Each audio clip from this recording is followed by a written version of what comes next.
What I wish I knew before panicking when my Chevy wouldn't start, it's often just the ignition system.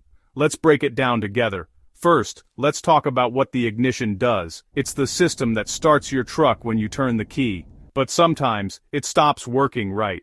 Here's what often goes wrong. 1. Your key or ignition switch might be worn out. If the key feels loose or doesn't turn, that could be the problem.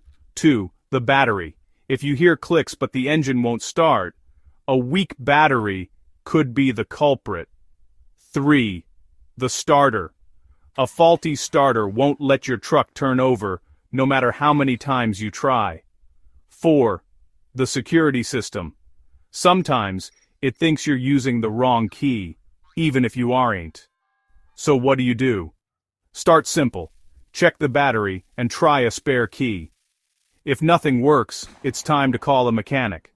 Remember, most ignition problems are common, and they're usually easy to fix. Don't stress. Just take it step by step. That's why your Chevy Colorado might not start, and what you can do about it.